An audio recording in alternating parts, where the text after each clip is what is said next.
Bismillahir Rahmanir Rahim. Assalamu alaikum. Dear viewers, you are watching Thaqalayn Talks presented to you by Noor Online Islamic Center. I am Ata, the host of this program.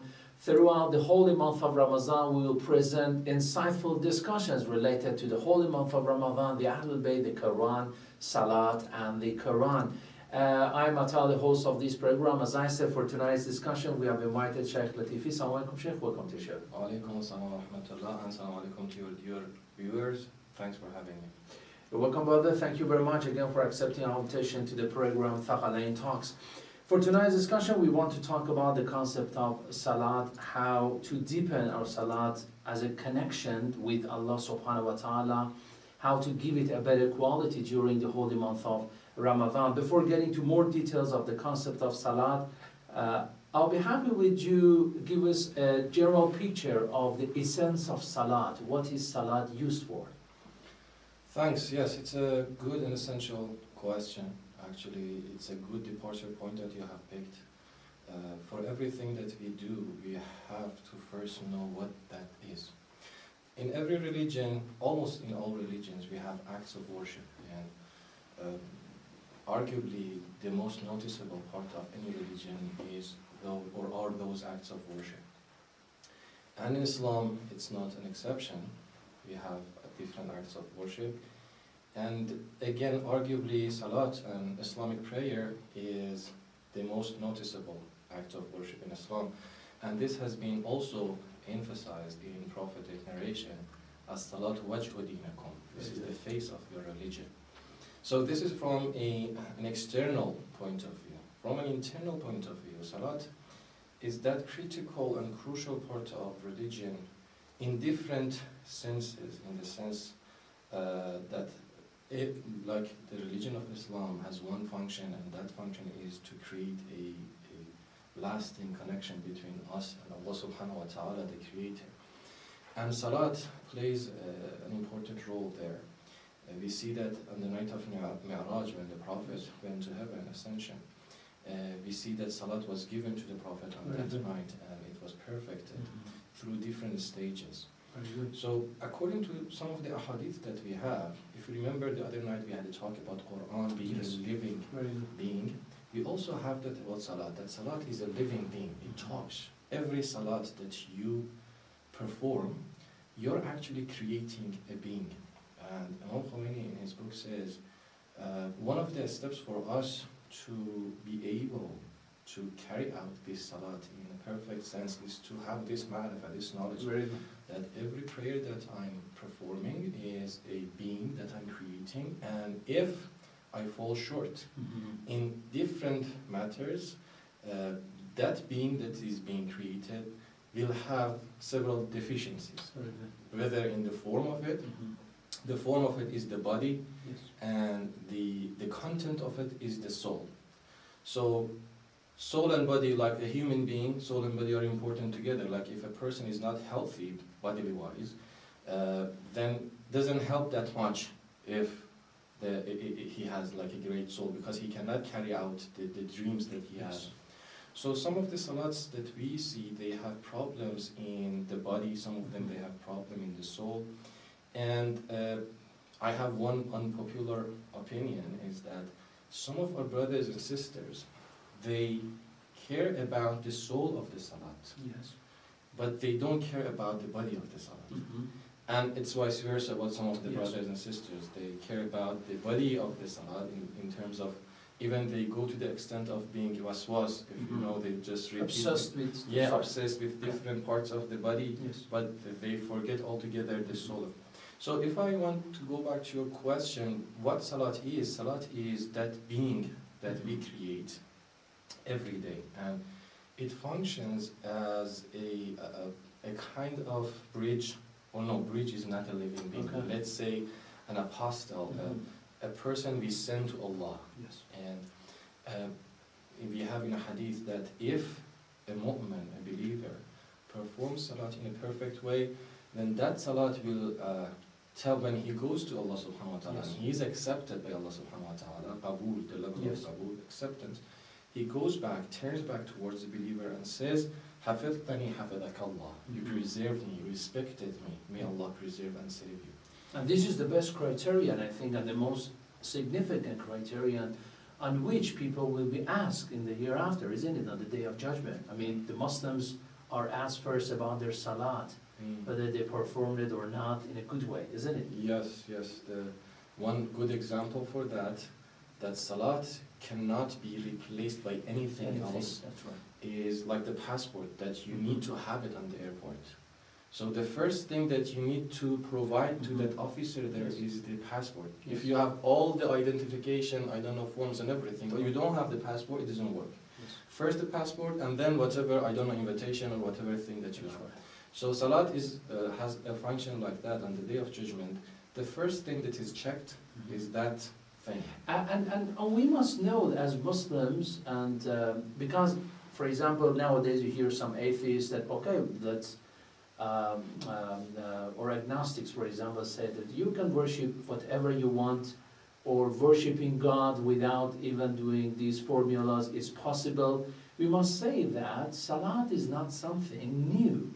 I mean, salat did not start with the religion of Islam. As you say, it got perfected. I mean, before the religion of Islam, from the time of Adam, salat and worshipping of Allah subhanahu wa ta'ala existed.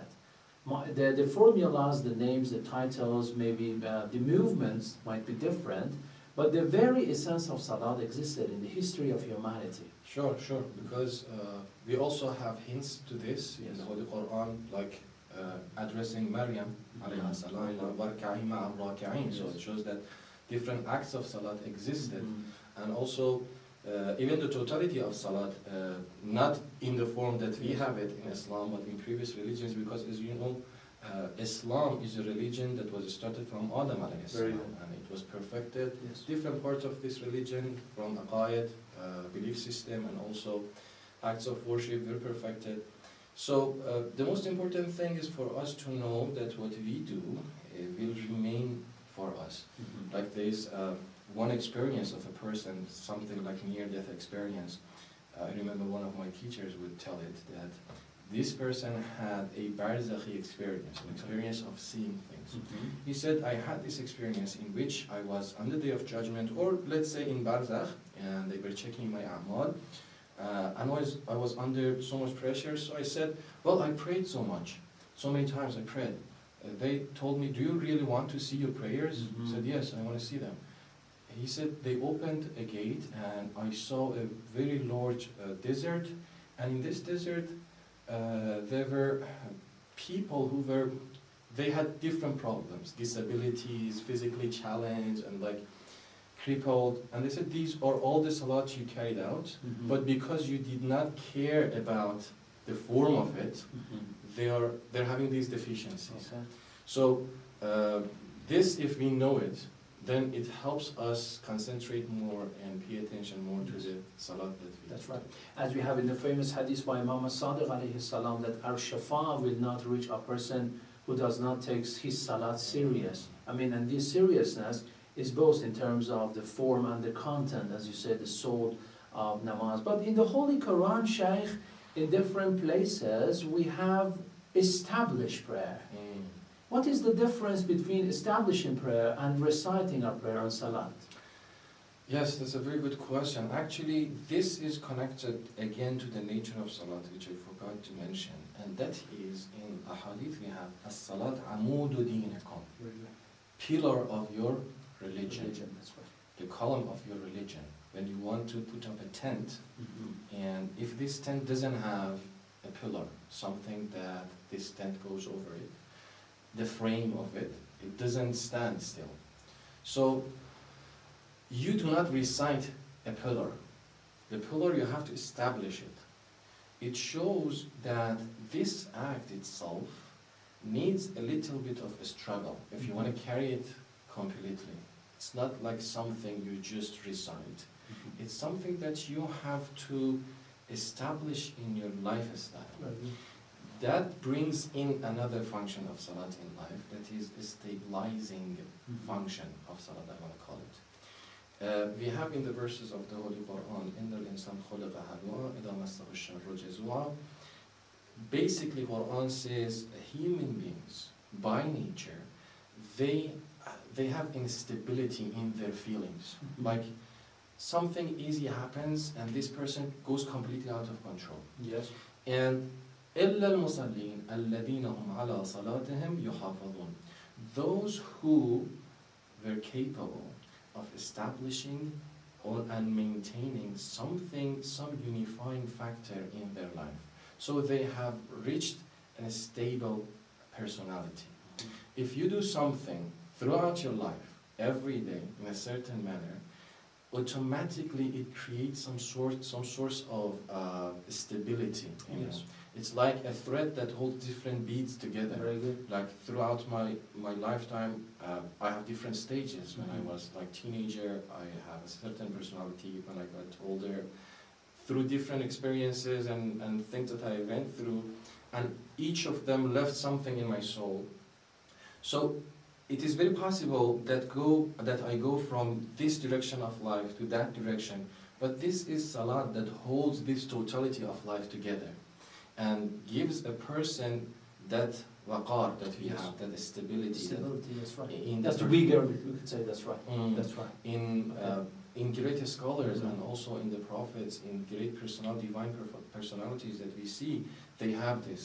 And this is what attracts people, that this person is very strong. Yes. When you encounter a Rabbani alim, a Yes. scholar that is being trained in a divine system, the first thing that catches your eyes is that how this person is controlling, is on control on himself. Because he's affiliated with a godly manner. Mhm. I mean, he's in fact, by doing salat, of course, a good quality one. In fact, you are facing an alim or a scholar who has been busy with doing an action which made him as, we can say, close as possible to Allah subhanahu wa ta'ala. This has been the etiquette of so many of the ulama and scholars during the history of Islam, as we have the famous sentence from the late Ayatollah Qazi Tabatabai. I would like to read it in Persian language. اگر نماز را تحفظ کردید همه چیزتان محفوظ میماند. In English it means that if you safeguard your salah, everything in your life will be safeguarded. This is really an important point, you know, under the umbrella of Sharia Islam, namaz, as we say in Persian, and salat, we can say is the most important pillar, as you said, the column of the tent of the Muslims. But every day, the people and the Muslims are obliged to do salah as a reminder. I mean, in the early morning, noon and afternoon, Maghrib and Isha, okay, they do that. And by this, being reminded about the connection with Allah subhanahu wa ta'ala, they are going to deepen, in fact, the quality of their salat. But sometimes it is impossible. What to do in the holy month of Ramadan to give it a deeper understanding, or it's better to say a deeper layer to our salat and namaz, Sheikh?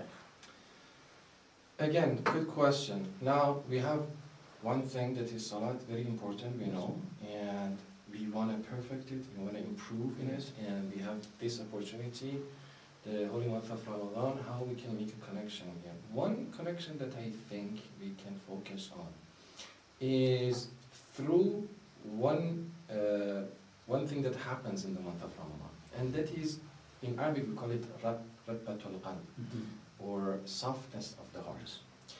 Now, in a hadith that we have, sometimes one obstacle against performing salat in a perfect way is qaswatul qalb, the hardening of the heart. Yes.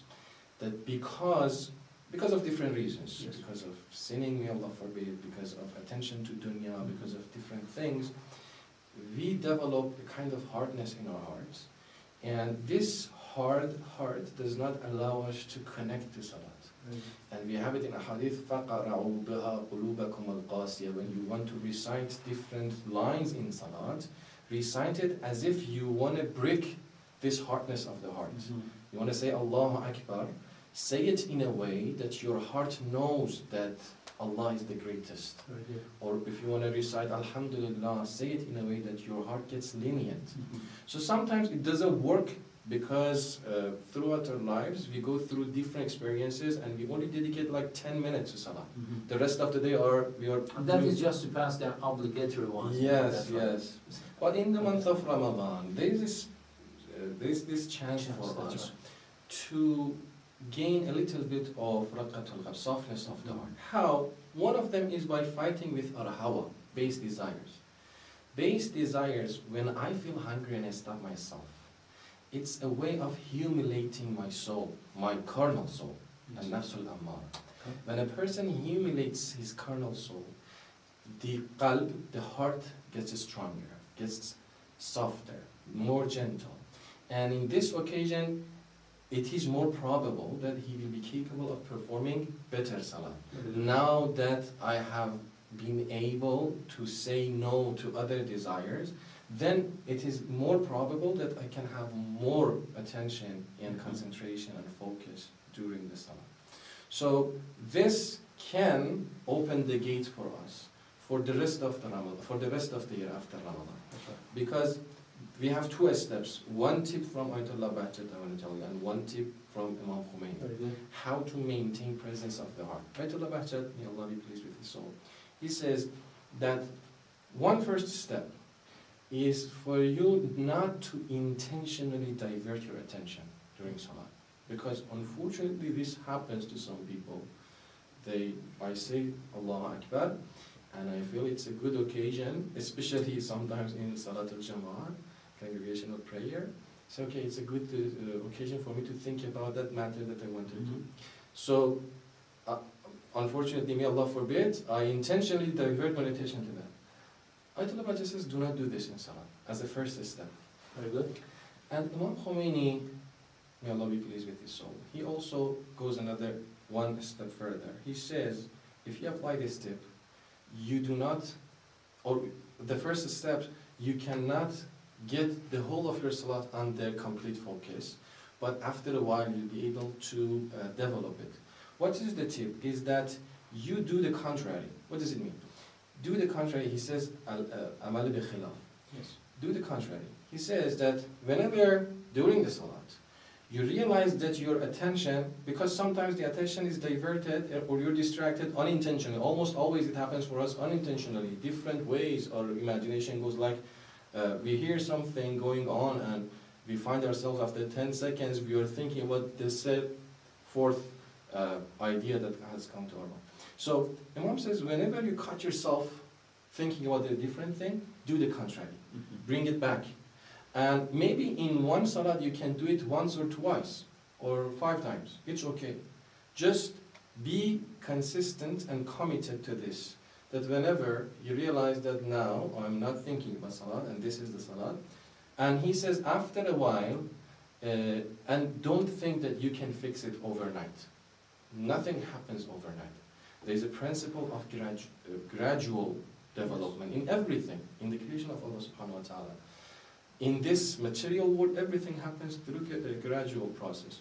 So, after several times doing this, you may arrive at a point that you realize, no, now the portion of your salat that you have focused is more. And the quality of salat is very much different. Okay, for sure it has effects on both your individual and societal level. I mean, the better the quality of the salat is, individually speaking, on that time, we could find its effects on the society, in the general behavior, their interaction with the people. I think this is very much related to the question that was sent to us by Brother Ali. Salamun alaikum. Is there a way for society as a whole to deepen its connection with Allah through prayers? Does prayer have an effect on society's well-being, or is it solely the prayers of individuals that matter and can bring about change in society? Thank you very much for the very important and beneficial question.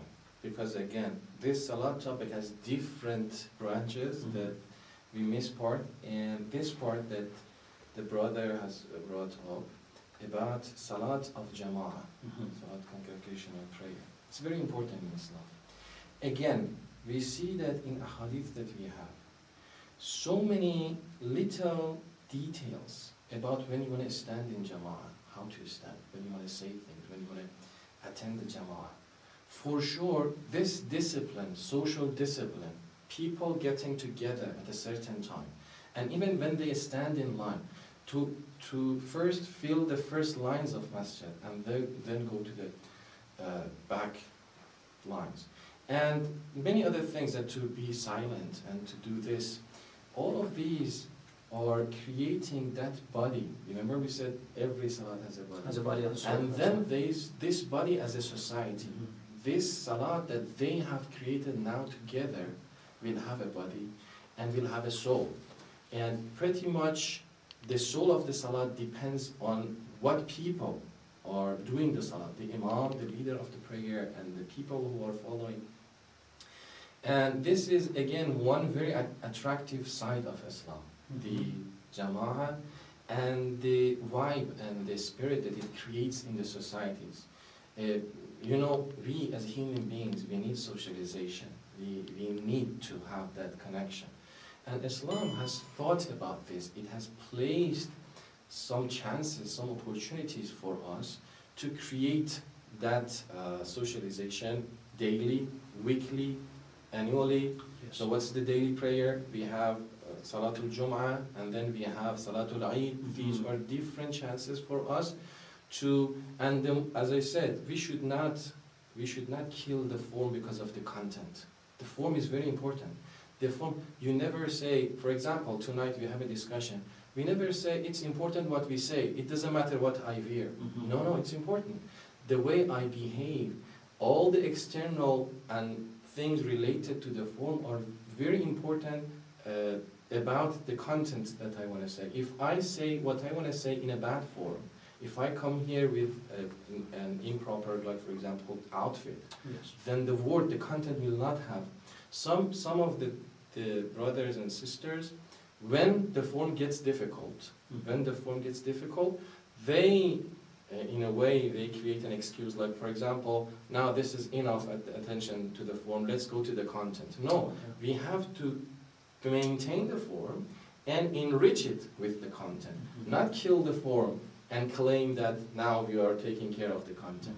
These two come together, like body and soul. That's all right. And the people, when they're together, for example, in a masjid, in a mosque, together worshipping Allah subhanahu wa ta'ala, I mean, the atmosphere, it has so many lessons for the ummah. I mean, just being among the ummah and changing the masjid and the mosque to a place where the people can get as close as possible to Allah subhanahu wa ta'ala, especially during the holy month of Ramadan, where these Quran recitation gatherings reach everywhere. For example, in the holy city of the city from which, from where this program is produced, in the holy shrine of Lady Fatima al-Masma, there are so many gatherings.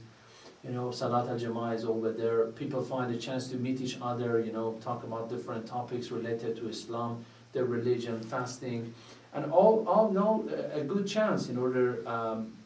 And as I said, I think in one of the previous discussions, I think an alim, an ustad is needed to be asked about the quality of our salat.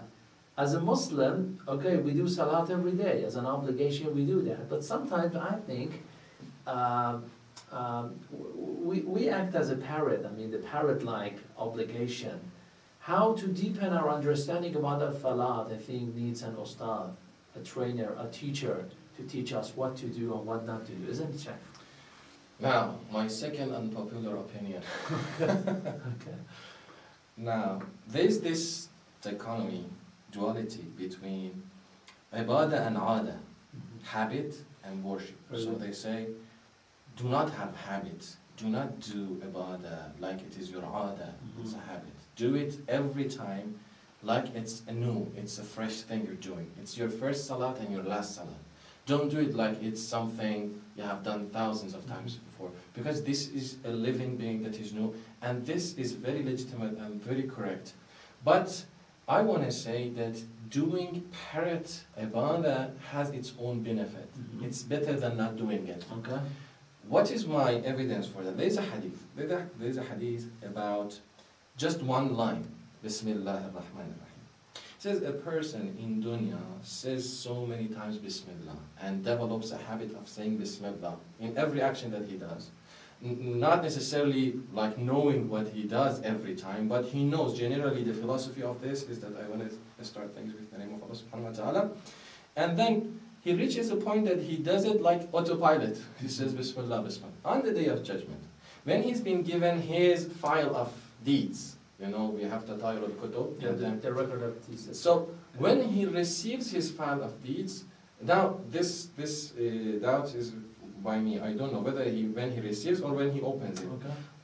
By habit, he says Bismillah, without any because he has been disciplined himself to say.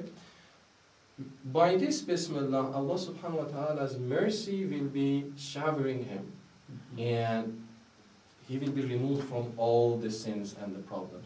Even though everybody knows, Allah knows that this is just a habit, but because this person has trained himself in a good way. So I'm trying to say the habit level of salat is something that we should first establish that and then think about the content. We should not underestimate this level of ibadah. Yes. The fact that it's been so many times that we have woken up in the morning, we prayed Fajr, that it has become an established behavior in us. Even when people sometimes they don't know, they are still sleeping, they are doing salat correctly. This is a good thing, this is not a bad thing. But yes, it is a bad thing if we stay there. Then we have to deepen our salat. And as you said, yes, there is a need for al-alim al-rabbani for us. Because I just give one example of misunderstanding. Some people think having a good salat means having a good hal. Remember the other night? Yes. So ecstatic hal, and that is why we have some deviated groups in Islamic society, in the past they would be called Sufis. Yes. They would say, when we pray salat, we don't feel the hal that when we have, they would call it niyaz. Yes. So we had namaz and we had niyaz. That's right. And this namaz is so formal that it restricts that spiritual feeling, ecstasy that we want to have. So we have gatherings of getting to hal, getting to that ecstatic experience. Okay. So this, if the measure is given to me, I will not be able to realize that this is a good salat or this is actually a deviation. Not always the criterion is that hal that maybe you perform a salat, you don't have a hal, but it's the best salat you do have. Is it at all good to do salat for your own sake? Am I doing the salat, for example, to get close? Find qurbatan ilallah or qurbatan myself? I don't know. To get as much as possible. In terms of, doesn't it give the people a kind of boasting or showing off with your salat? Well, yes, there is the concept of showing off. There is the concept of laddatul ibadah, the pleasure from act of worship. Actually, there is one of these urafa who said, I take so much pleasure from salat that I have doubt whether this salat is for the sake of Allah or for my own pleasure. But this is actually metaphorical. Why? Because the pleasure is the pleasure of you talking to Allah subhanahu wa ta'ala. They don't contradict each other. Yes. So it's like when a person loves another person, he enjoys spending time with that person. So not necessarily it's something, two different things. It's one thing. It's the attention and the relationship and the connection that he creates and he has with the other person. That's right, as we have in Ayah 45 of Surah Al-Ankabut, that indeed the prayer restrains from indecent and wrongful conduct, and the remembrance of Allah is surely greater. As you said, the mere recitation of the namaz and the salat as a reminder for every Muslim every day might stop. It has its own effect in the life, stopping him from the indecent and wrongful conduct in the society. It's better than not doing that. But as you said, a faithful Muslim is trying to deepen his understanding, his ma'rifah about Allah subhanahu wa ta'ala and the quality of salat and prayer. That's right. So I think we got an audio question from one of our brothers. We are ready to listen to the audio question of Brother Ali. Assalamu alaikum. Can you hear me? Assalamu alaikum, Brother Ali. Welcome to show. Thank you for having me again. Alhamdulillah, this show has become one of our Ramazani routine in this blessed month. Thank you for doing this. That was my first statement here. I've got a question. I have read in some stories that great scholars and philosophers, when they reached the point that they couldn't find any answer when they faced a challenging question or dilemma, they pray, and then bingo, they would find the answer right away. I'm not sure about the right away, but they would find the answer. So how does it work?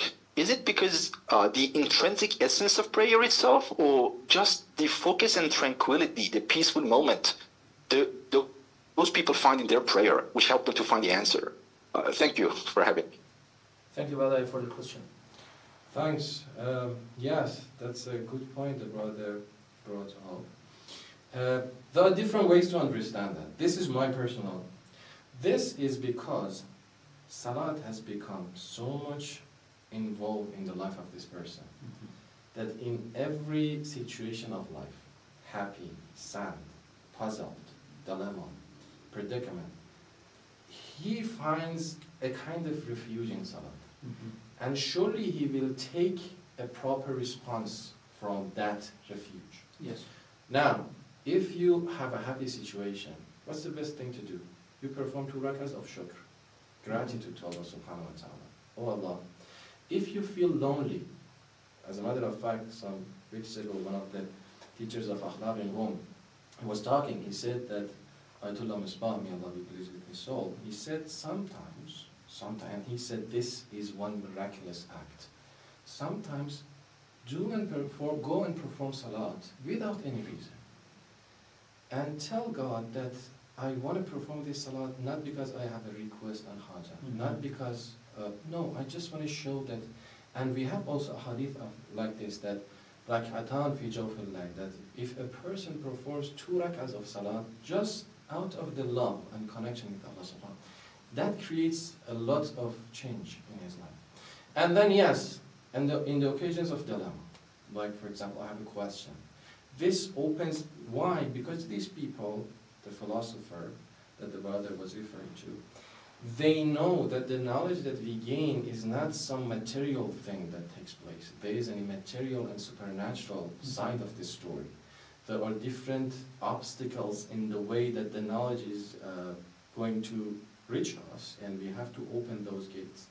So when you're sad, وَاسْتَعِينُوا بِالصَّبْرِ وَالصَّلَاةِ, if sometimes this has happened to me, like sometimes I watch the news, I got so upset with the things going in Gaza, in Palestine. I don't know what to do. Okay. Sometimes you go and open Quran and read it, it gives you a kind of comfort. Sometimes you pray, you ask Allah subhanahu wa ta'ala to tell you or to guide you to the duties that you have toward this situation. And it helps. So this is the result of a lifelong training of the scholars, that they realized whatever happens in life, whether happy, sad, predicament, they should find a remedy in their connection with Allah subhanahu wa ta'ala. What's the best form of connection? Salat. And what's the best part of Salat for the connection? Is sajda. Yes. Okay, as you said, this is a living being, Salat, and every time you do it, there are new horizons open to your face by doing your Salat. It could be whether wealthy or the other wealthy ones. But I think the only way and the method for the people and the faithful ones around the world in order to find prosperity, I mean, both in this world and the hereafter, is through Salat. Without Salat, it is impossible, isn't it? Sure. Nowadays, we've got so many ambiguities around the world that, okay, you cannot do Salat, you worship Allah in your own language, what is the need to the Arabic ones? Or for example, this is an archaic way of worshipping, or ancient ones, dated back to Quran says, yes. They say this is the mythos, this is the mythical acts that you're doing. So worship Allah in your own language, because with your own language, for example, Persian, Spanish, English, I don't know, you can connect to Allah subhanahu wa ta'ala in a better one. I think this is our fault and shortcoming of not understanding Arabic language. What are these words and terms meaning? At the same time, this ambiguity. Do you have any answer for that? Sure, yes. You know, we have 2 sets of a state of affairs. One is the formal, the other is casual. Right. The connection that we have with Allah subhanahu wa ta'ala is the same. We have one formal connection with Allah subhanahu wa ta'ala. And that should be it has a function to our soul, to that connection. For example, you and I are friends. We meet each other in a casual outfit. It's okay. But it's not always.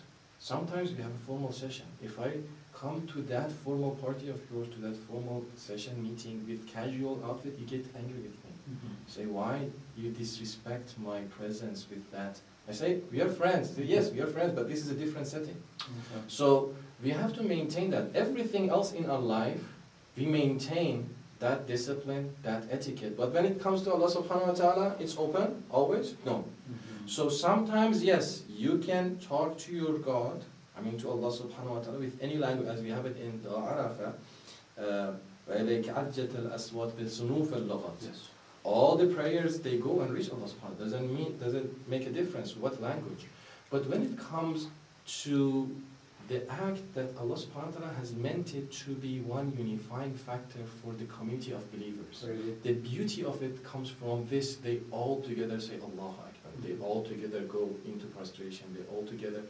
So this is the beauty of it. And we are not saying you forget your mother tongue and you forget the characteristics of your culture.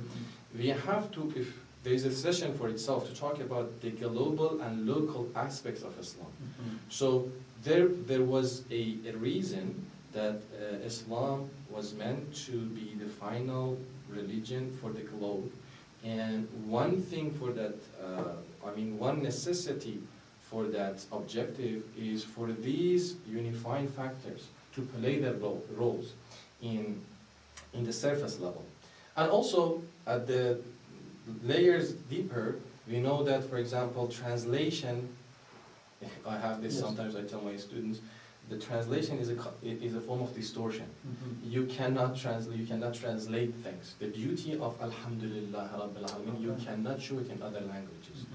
The beauty of Ar-Rahman Ar-Rahim, so far, and I don't think for the rest of human history, we can have a correct and accurate translation of Ar-Rahman Ar-Rahim. So that's why maintaining proper etiquette, the form, is very important. It shapes our personality, it shapes our soul. And if I start changing it, it's not that shaping me, it's me shaping that. It's not giving form to me. Education means when you get form, when you get discipline. Not that you change things according to your desires and according to... That's very important. That's all right. As I said, the terms and the words that are repeated every day in our Salah time are meaningful. The mere translation of them from Arabic into English or Persian or any other language, I think, is impossible, because it has deep meanings. These actions and the movements, for sure, there are philosophies behind. The rak'at, the units of the prayer, the etiquettes before and after that, for sure there is a philosophy behind that. The Ahlul Bayt, alayhimus salam, were the true, that's right, box of secrets into the Salah. Yes. You brought up Ahlul Bayt, emphasized on the form. I want to say this hadith.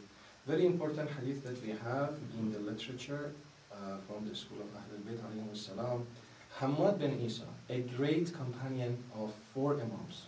And he's one of Ashab al-Ijma', and Imam Qadim prayed that he may perform 50 times Hajj, and he did that. Once he went to Imam Sadiq alayhi salam, I think, and Imam Sadiq alayhi salam asked him, Hamad, do you know how to pray? Or do you perfect your prayer? Tuhsin as-salam. He said, yes, I ahfad kitab Hariz. There was the book of Hariz, another companion of the Imams, and he had the book on Salat, and he said, yes, I know it. And Imam said, La alayk, okay, you don't need to bring in the books. Stand up and perform one Salat. And he performed the Salat, and the Imam said, La tuhsan as-salat. Your Salat is not perfect. And he said, the Imam said, how bad it is that some of you get to 50s, 60s, and you still cannot perform one perfect Salat. And Hamad said, I felt so much embarrassed in the presence of the Imam. And the Imam stood up. And there's a one long hadith in which the Imam explains different, or acts out, not explains, in practice. So I want to emphasize, the problem that the Imam picks from the Salat is not about the supernatural and spiritual aspect. It's about the form. Yes. This is where we have problems. The body of this being has issues, deficiencies. And we say, for example, no, it's the supernatural aspect. No, brother, sister, take care of the people. Came to Ayatollah Bahjat and they said, Ayatollah Qadi said, if you perform Salat, you get to whatever perfection that is needed from it. And they asked Ayatollah Bahjat, did Ayatollah Qadi mean a perfect salat? If we maintain perfect salat, then we arrive at a perfect level of perfection? And the Bajjah said, no, if you could perform perfect salat, you didn't need to arrive there. This very salat, that the formal thing, if you perform it, if you're committed to it after a while, but the important thing is that one be committed to it, continue it, then it takes you, you will arrive at a point that your salat gets better daily and day by day. That's all right. It is documented in the books of history and the hadith that once a question was posed to Imam Ali alayhi salam regarding two sajdas, and he referred to ayah 55 of Surah Taha. Let me finish this program with this ayah, with the English translation. From it did we create you, into it shall we return you, and from it shall we bring you forth another time. What a beautiful look at the sajdas, two sajdas of Salat. And as I said, there are so many secrets in Salat still we are unaware of, and only the Ma'soom. And inshallah, with the reappearance of Imam As, we will get the answers to our questions regarding our Salat and the better quality of Salat. Thank you very much, Sheikh Latifi, for a nice elaboration regarding Salat, what to do to deepen our connection with Allah subhanahu wa ta'ala through Salat in the holy month of Ramadan. It was very kind of you, Sheikh. And thank you very much, dear viewers, for watching Thaqalayn Talks. We hope you enjoyed it regarding the concept of Salah. Until another episode, God bless you all. Fi aman.